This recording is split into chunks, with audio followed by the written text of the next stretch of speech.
If you like what you see, help us get to our next goal of 160,000 subscribers by subscribing to our channel at youtube.com/StoneGremlinProductions. Boy, is this movie dated. This film was made decades before we all learned to get along with the ghosts that live in our house. Oh my god, that microwave turned on by itself! Anyway, at least the house isn't by a cemetery. That'd be way more gory. The 1979 smash hit horror film, The Amityville Horror, is the first in a very long string of Amityville movies that would come after. Based on the best-selling 1977 book of the same name, the book and the movie tell the supposed true story of the Lutz family who moved into a house in Amityville, New York in 1975, 1 year after a brutal murder where Ronald DeFeo Jr. killed his parents and his brothers and sisters. The Lutzes lived in the house for 28 days before fleeing it after claiming to be terrorized by ghosts and other weird paranormal activities. Now, in the years since, the story about the haunting has been mostly written off as a hoax, and the movie certainly takes a lot of liberties with that, but this is a 70s movie. Taking liberties with horror films is only bad when new movies do it. Naturally, it seemed like a given to make a movie out of this story that has still captured fascination and discussion to this day, making it a piece of American folklore. So, the movie adaptation came to us from director Stuart Rosenberg of Cool Hand Luke and producer Samuel Arkoff, previously a producer on The Island of Dr. Moreau and The Town That Dreaded Sundown. It even has a poster that's as eye-catching as the house, but I'm not sure even the poster is buying this story, hence the tagline, "For God's sake, get out." Let's get into this 70s horror classic. I threw blood on my walls in anticipation. Boy, my wife's gonna be pissed! Ooh, now it's haunted with the opening credits from To All a Good Night.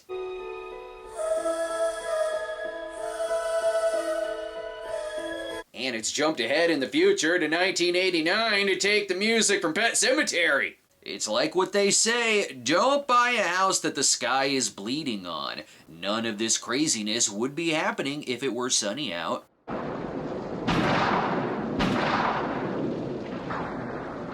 Spoiler alert for Amityville 2: The Possession. The movie begins with the 1974 murders of the DeFeo family, but what it's not telling you is that the fridge did it. Just kidding, I'll tell you exactly who committed this crime. A group of no-good slackers! A year later, the house is bought by George and Kathy Lutz, played here by James, dad of Thanos Brolin, and Margot Superman reference Kidder. What they don't realize is that while the house looks memorably creepy from the side, people forget that it looks suspiciously like the Elm Street house from the front. Double haunting! But it doesn't seem that bad so far.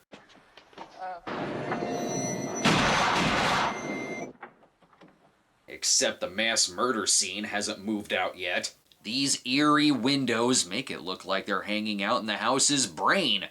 Oh, by the way, a family was murdered here. What? That's crazy! Oh, we'll definitely take it! The house is pissed at the realtor. She could have sold it to the Lutzes for double the price.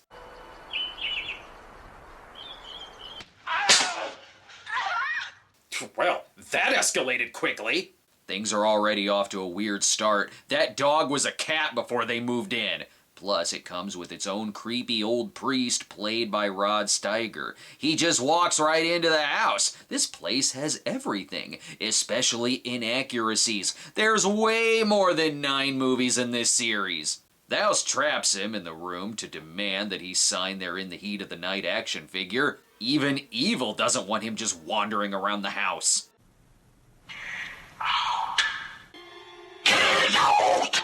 Simple explanation. The house isn't Catholic, it's Methodist. Dad being obsessed with the thermostat isn't because of a haunting, that's just normal dad worries. So 72 feels like 32. Lies! In reality, it felt more like 35. What a delightful family.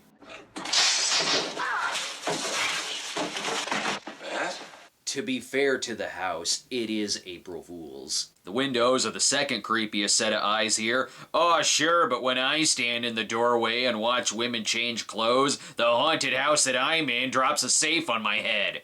Plus, the house is one of those annoying morning people that always wakes you up at 3:15 a.m. That's way too early. Now, if you'll excuse me, I'm gonna go 70s out in the hallway for a while, and also look for a jump scare.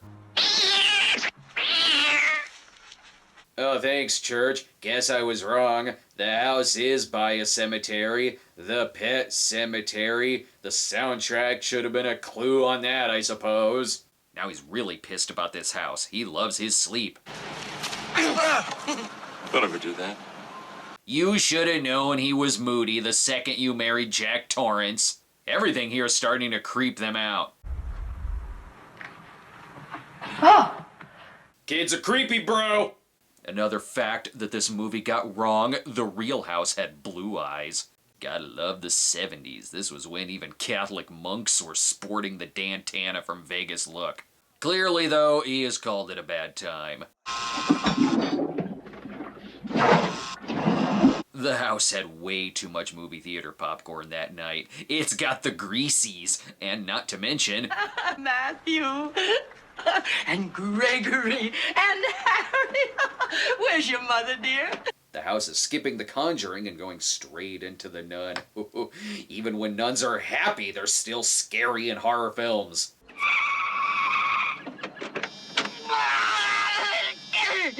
She must have gone to the same movie theater as the house. Meanwhile, Dad is going through his nightly routine of being haunted by his 70s porno past. He's done some shit. Now we can't even have sex! I don't know what the hell's the matter with me. Silly, this happens all the time. Well, not to me, it doesn't. Honey, it's the house, I swear! Oldest excuse in the book. Elm Street House should have been a giveaway about the nightmares, too. She was shot in the head! Honey, again, wait for Amityville 2, The Possession.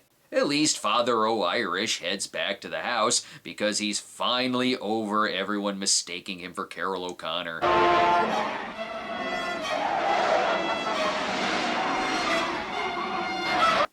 Typical Hollywood playing into the stereotype that priests can't drive. Oh, and Kathy's brother's getting married. That way, for the rest of his marriage, he can say, "Dude, I got married in the Amityville house." What a joyful day. George, you look terrible. So she keeps telling me. I was a chest hair double in Debbie Does Dallas. I can still smell the Crisco. Unfortunately, the house steals the $1,500 they needed for catering. They're really gonna be suspicious the next day when the house shows up with a new Corvette. The babysitter is not prepared for this gig. And by that, I mean she isn't prepared for how Michael Bayified they make this character in the remake. Oh, and she also gets locked in the closet. Now the kids are free to play Grand Theft Auto. It was best to keep her locked in the closet. She looks way too much like Carrie White. Why didn't you open the door? Why didn't you answer me? Jackie! Why didn't you unlock the door? Look, just give the babysitter a $5 tip. She'll be fine. These kids, however, need discipline. Go on, get out of here! These kids of yours need some goddamn discipline. Boom! Hard dad! If only Father Steiger could get through to these people, but he's going to the wrong bosses. Half the killers in this country say the same thing. The voices. The voices told me to do. That's weird. Murray Hamilton doesn't usually play skeptical characters. All this while Dad is trying to build an army of wooden boys to help make back that $1,500 he owes for catering. And seeing how he's the kid's stepfather, I know what's going on here. And everyone is instantly creeped out by this house. I don't want to go any closer. It gives me the creeps. Oh, she also said that at McDonald's when they had lunch. The statue out front isn't a real clown. Seems normal enough around here. Plus, George has joined the circus. And I smell shenanigans.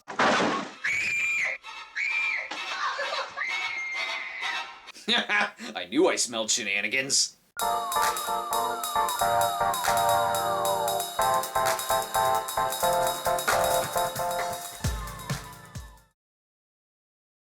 Alright, kid, the doctor says your fingers are fine. You drive. We'll talk about this later. Isn't that kind of strange that none of the bones are broken in Greg's hand? It's 3:15 in the morning! Even the bugs appear to be annoying morning people. You should probably stop shitting on the floor in the guest room. That'll help the bug problem. No tips on the door, though.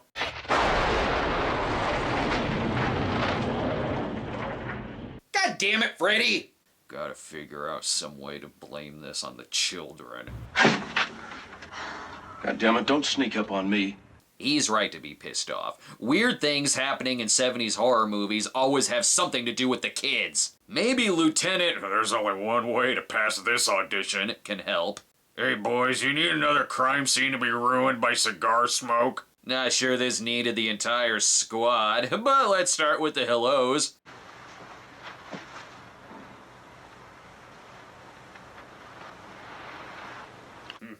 And then they bang. Hard and hairy. The hell day is it now? Well, I guess that means Jason isn't gonna show up.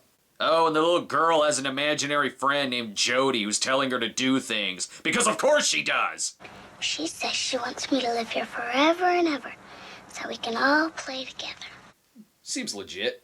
Christ, all this haunting stuff going on. George is late for his Highway to Heaven audition.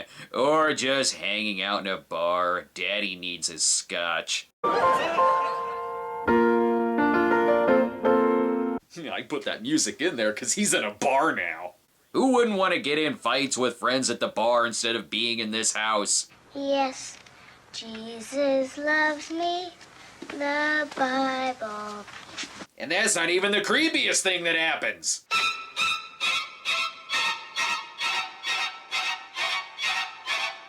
I would say something snarky, but I just shit my pants. So anyway, the house is on a special ground built by devil worshippers with crazy people buried under it left to die. Oh, good thing they're talking about this rationally. You know, everything in life cannot be explained by a slide rule. Oh, thank you very much for your cosmic views. Now do me a favor. Shut up! Boom! Power husband! Great, gotta go check on my own hysterical wife. What I saw was not a cat. How did that conversation start? Yeah, it was just the cat. Go to bed. Well, wait, is someone down here chopping things? Why the hell didn't you tell me? I was born for this moment. Oh my god, I knew it the whole time. Behind these walls is the ghost of Bad Ronald. There's a lot of layers to that reference. Oh, and this should be all the proof you really need.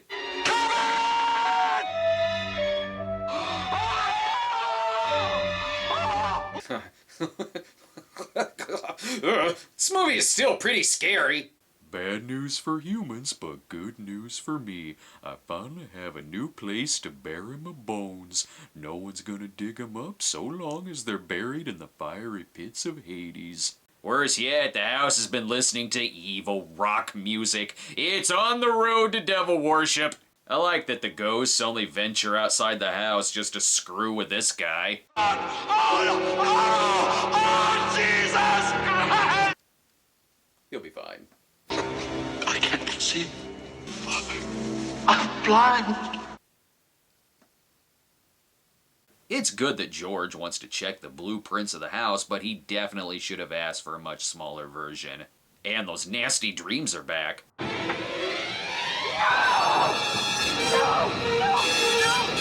Well, on the plus side, this kid's fingers aren't broken either. This house is perfect for every postcard sent from your grandma that's just eerie for no reason. Sure, they could leave the house, but with this fireplace and all this wood, you're gonna thank him come winter. And if you don't...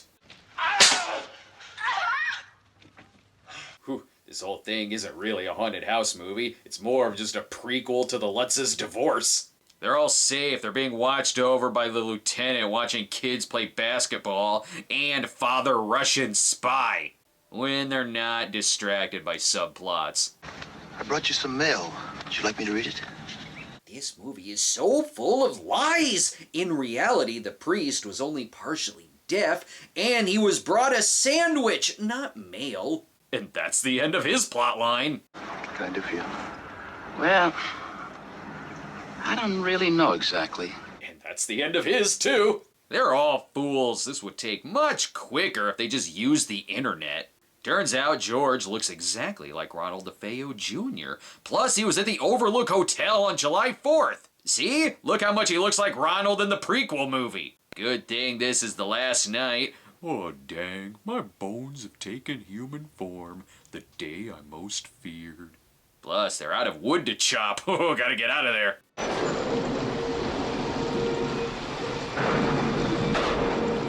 Lies! The ghost pig was really a chicken! This movie is fiction! Before we tend to these horrible bloodstains that are gonna make it very hard to resell the house, he has to correct the family. Don't hurt my baby. Kathy? Oh, sorry, honey. I thought you were, I knew it was you. And with this, there was a producer who thought, we could make a 3D Amityville movie. This is a pivotal moment in George's life. He knows that if he doesn't go back for the dog, he won't stop hearing about it for the rest of his life. That damn dog better live another 20 years after this. Oh, and they struck oil. They're rich.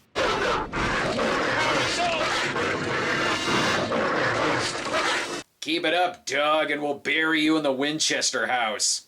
I'm sorry I buried the bones of an escaped serial killer in an Indian burial ground. It's okay, shut up. And with that, the Lutzes never return to collect their belongings, and they live in another state. And they're divorced, too.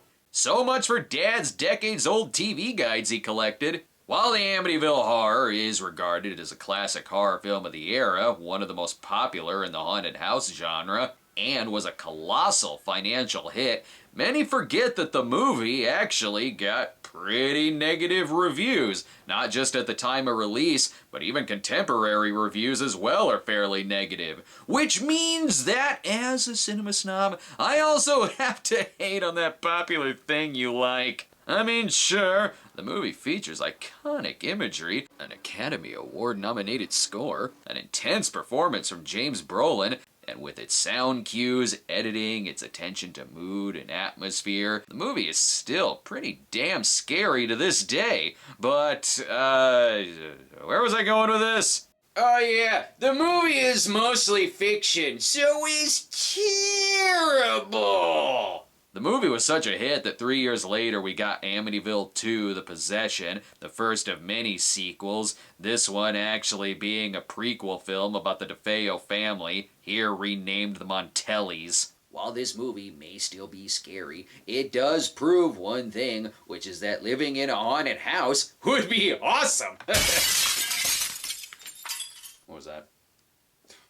Anyway, we haven't done a Patreon poll episode in a while, so contribute to us over at patreon.com/thecinemasnob, where you can vote on these choices for the next episode. Continuing on with franchises, would you like to see an episode on the original Godzilla King of the Monsters, Phantasm, Puppet Master, or the 1984 romance film Until September?